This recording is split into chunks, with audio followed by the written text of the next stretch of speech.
कि क्या होता है, P&L appropriation account is an extended version of profit and loss account. That means where profit and loss account stops or ends, P&L appropriation account starts. जहां P&L account खत्म होता है वहां से P&L appropriation शुरू होता है. जैसे आपने 11th स्टैंडर्ड में क्या सीखा कि ट्रेडिंग अकाउंट खत्म होता है और ट्रेडिंग के बाद क्या शुरू होता है, P&L. ठीक है ना, यानी जहां ट्रेडिंग खत्म होता है वहां से क्या शुरू होता है, P&L. तो हम वहीं से आगे कर रहे हैं कि जहां पे P&L खत्म होगा वहां पे आगे शुरू क्या होगा, P&L appropriation account. क्लियर है, आगे सबको समझ में? अच्छा, अब P&L appropriation और P&L में फर्क क्या है? तो ऑब्वियसली P&L अकाउंट में हम वो सारे एक्सपेंसेस लिखते हैं which is a charge against profit. Charge against profit होने का मतलब क्या, विच आर कंपलसरी एक्सपेंस. मतलब फर्म को प्रॉफिट हो कि लॉस हो, वो एक्सपेंसेस तो पे करने ही पड़ेंगे.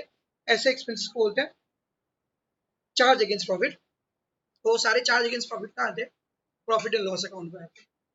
जबकि प्रॉफिट लॉस अप्रोप्रिएशन अकाउंट में क्या आता है, appropriation of profit. Appropriation of profit का मतलब ही ये होता है कि अगर फर्म को प्रॉफिट होगा तो ही उसको हम अप्रोप्रिएट करेंगे, मतलब डिस्ट्रीब्यूट करेंगे.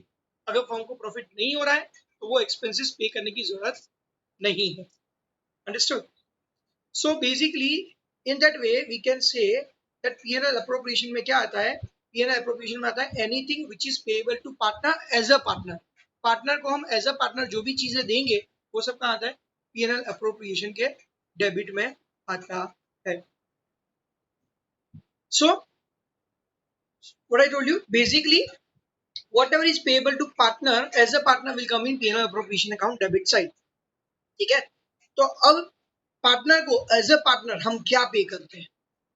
ओके, तो आप देख सकते हैं आपकी स्क्रीन पे यहाँ पे क्रेडिट साइड ऑफ P&L और डेबिट साइड ऑफ P&L अप्रो लिखा हुआ है. तो मैं आपको बताता हूँ पहले debit side of P&L appropriation. तो what do we pay to partner as a partner, तो क्या लिखा हुआ है, at the debit side of profit and loss appropriation account अगर नेट लॉस हुआ है, P&L अकाउंट में से क्या आ रहा है, नेट लॉस, तो वो नेट लॉस ट्रांसफर करेंगे कहाँ पे, P&L अप्रो के डेबिट में. ओके, फिर interest on partners capital, interest on credit balance of current account. Understand, जैसे कैपिटल लायबिलिटी होती है वैसे करंट अकाउंट का क्रेडिट बैलेंस भी क्या है, लायबिलिटी है. तो उस पर जो भी इंटरेस्ट आप पे कर रहे हो वो कहाँ आएगा, P&L अप्रोप्रिएशन के डेबिट में.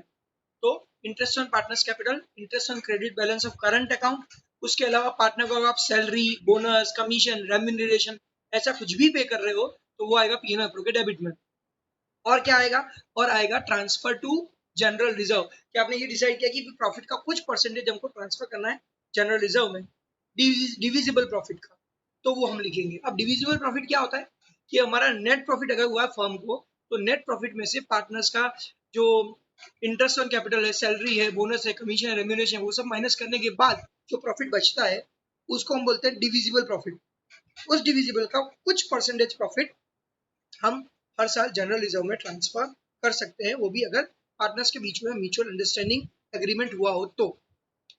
तो P&L अप्रोप्रिएशन के क्रेडिट में क्या आता है, P&L अप्रोप्रिएशन के क्रेडिट में आएगा सबसे पहले क्या आएगा, जो P&L अकाउंट का नेट प्रॉफिट होगा वो नेट प्रॉफिट आएगा P&L अप्रोप्रिएशन के क्रेडिट में.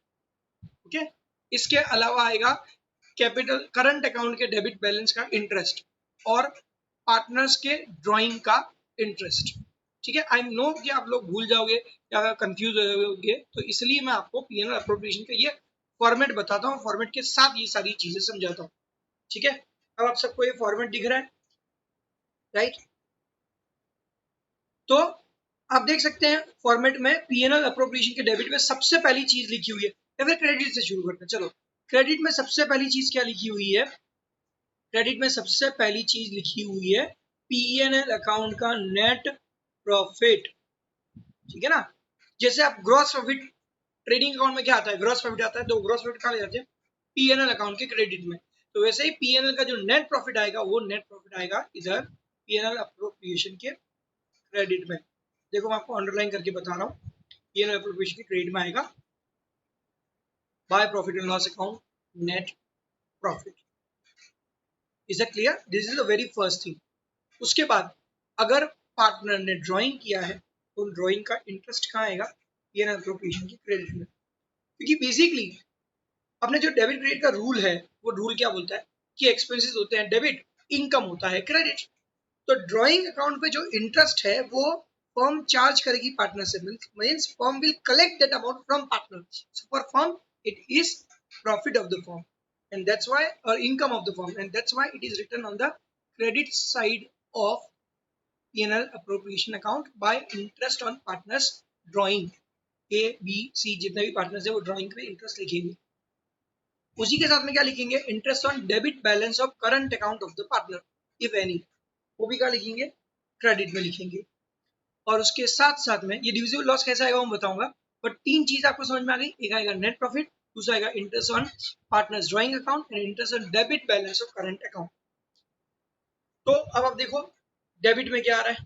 डेबिट में सबसे पहली चीज आप देखो, अगर पीएनएल अकाउंट में नेट लॉस हुआ है तो नेट लॉस आएगा इधर डेबिट में. ठीक है, तो या तो नेट प्रॉफिट लिखेंगे क्रेडिट में एंड नेट लॉस लिखेंगे डेबिट में. और क्या क्या आएगा, anything which is payable to partner, मतलब जो फर्म का एक्सपेंस है, जो फर्म को पे करना है, किसको, पार्टनर को पे करना है, the firm has to pay to the partner, like interest on partners capital account, then interest on credit balance of current account of partner, okay, then partners salary, partners bonus, commission, remuneration, and the some part of the diesel profit which you are going to charge to general reserve. All these things will come on the debit side of P&L appropriation account. Clear? So basically P&L appropriation के debit में क्या आएगा, anything which is payable to partners. Okay, got this thing? आ गया समझ में आपको? Now we will close P&L appropriation account. तो अगर P&L appropriation account की क्रेडिट साइड का बैलेंस ज्यादा है डेबिट से, तो डेबिट साइड में हम क्या लिखेंगे, डेबिट साइड में हम लिखेंगे डिविजिबल प्रॉफिट, और वो डिविजिबल प्रॉफिट जाएगा कहाँ पे, पार्टनर्स कैपिटल अकाउंट में या फिर करंट अकाउंट में. मतलब फ्लक्चुएटिंग कैपिटल मेथड है तो कैपिटल अकाउंट में जाएगा, और अगर फिक्स कैपिटल मेथड है तो करंट अकाउंट में जाएगा. जो आपने देखो डेबिट साइड में लास्ट आइटम वही देख सकते हो, डेबिट साइड में लास्ट आइटम वही लिखी हुई है, to partners capital account divisible profit. ये कब होगा, जब क्रेडिट साइड ज्यादा हो डेबिट साइड कम हो. अगर उल्टा हुआ कि भाई डेबिट साइड ज्यादा है क्रेडिट साइड कम है, तो क्रेडिट साइड पे अपने क्या लिखेंगे, डिविजिबल लॉस, जो यहाँ पे लिखा हुआ ही है, राइट, लिखा है ना, क्या लिखा है, डिविजिबल लॉस, और लिखेंगे क्या, bye partners capital account which is what your divisible loss. This will transfer to partners capital account debit side, the current account debit side, if the debit side is greater than the credit side. Then understood? Yes or no? नीचे एक note दी हुई है, बहुत important है. Commission to manager and interest on loan given by the partners are treated as the expense of the firm, and that they are not appropriation of the firm, expense of the firm.